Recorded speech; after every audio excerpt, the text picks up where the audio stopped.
Hello, David Moore with IRA Advantage, and today we're going to talk about how to buy your first investment property with a retirement account. It's not that hard. It's pretty simple. It just takes planning, and like most things in life, you got to plan ahead. So don't treat it as something where you're just going to get up over your skis and start negotiating purchases without getting things set up ready to go. So if you're a scuba diver, you're going to understand what I'm talking about. Plan the dive, dive the plan. We're talking about using retirement money to buy real estate. This is not a new concept. It's always been possible. Retirement accounts came into play in the mid-70s, and you've always been able to buy real estate. It's just a well-kept secret. So, without further ado, this is how it's going to happen. We're going to move your money from a custodian that does not allow you to do what you want to do to one that does. As soon as we've established that custodial account, we're going to look at what you want to do with the property. If it's a situation where you want to take and actively manage the asset, you want the flexibility to buy what you want when you want, we're going to do what's called a checkbook IRA.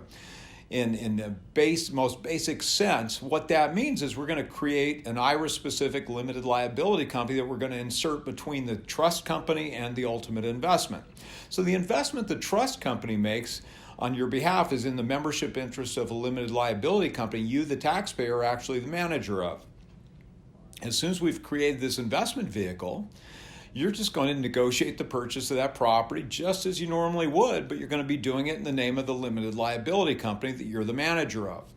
You need earnest money, you write a check for the earnest money. You go to close the property, you write a check. The best piece of advice I can give you is understand this.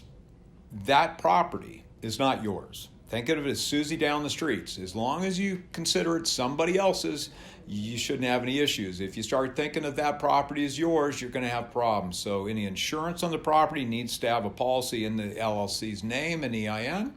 You need to have every invoice submitted to that entity, paid by that entity. Nothing is going to be on your homeowner's policy or anything else you've got going on. It is not your property.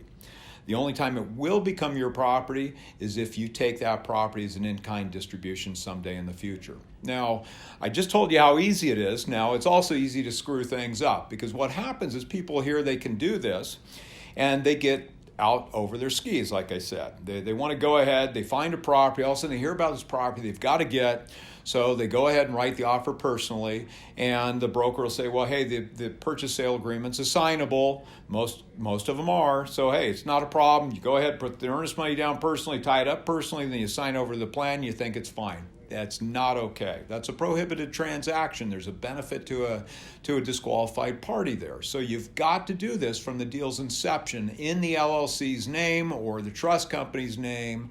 You cannot personally tie the thing up and then transfer it over. So I just completed another video talking about my 4 cornerstones of an exchange.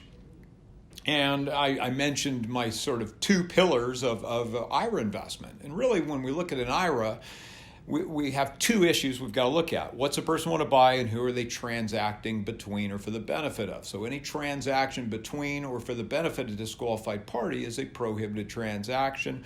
We've got other videos talking about who's a disqualified party and prohibited transactions. So I'm not going to touch that any further today. But as far as the real estate's concerned, any real estate's going to qualify. It's just got to be something acquired with the intent to hold for investment. And as I said, get ready to do this before you find that property. So when you think you start wanting to shop around, make sure you're ready to do that. Inevitably, you're going to find something at the most inopportune time, and you'd be blown away at how often we get a call after somebody's made that offer, and then it's got to be cleaned up somehow, and a simple assignment's not going to do the job. So even though it's easy, even though there's those 2 concerns, and that's it, be prepared. Be a good Boy Scout, be prepared, and make sure the account's established, ready to go before you ever start negotiating.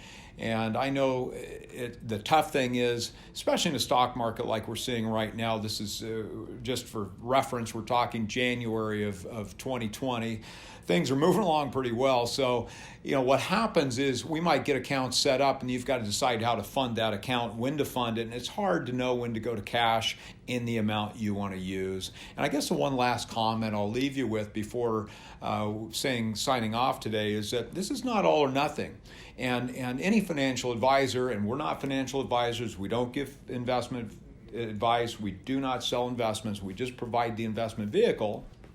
But any financial advisor is going to tell you to diversify.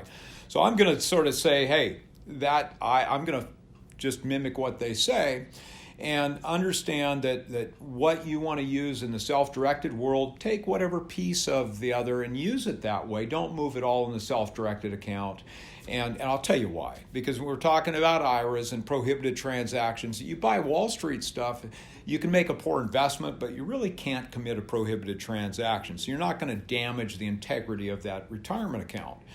When we set up a truly self-directed account, if it's a checkbook IRA, you have the opportunity to sync your account. And if you commit a prohibited transaction, you've, in effect, distributed all funds in that account as of the first day in the year in which the indiscretion occurred. So you want to be careful with that. And that's why I say diversification-wise, keep what you want in Wall Street with your advisors, let them do their job, and then move what you want to use in the self-directed world into this new custodial account, and just keep it segregated that way. That way, if they did do something wrong on the self-directed side, it does not encumber what's going on in Wall Street and vice versa. I hope this has been helpful. As I said, it's an easy process, simply moving money from one custodian to the next, and then it's a question of if you want to use a basic account to make an investment or use a checkbook IRA. And the difference between those two is quite extreme, really, but it's just the decision between those two is whether it's going to be an active investment, how quickly you need to be able to make investments, and how often you're going to do that. And people that are active investors, they're going to want checkbook IRAs. People that are just making a one-off investment, a basic self-directed account is probably going to take care of them. Thank you very much for joining us today. David Moore, IRA Advantage, IRAadvantage.com. Thank you. Look forward to talking soon. Bye-bye.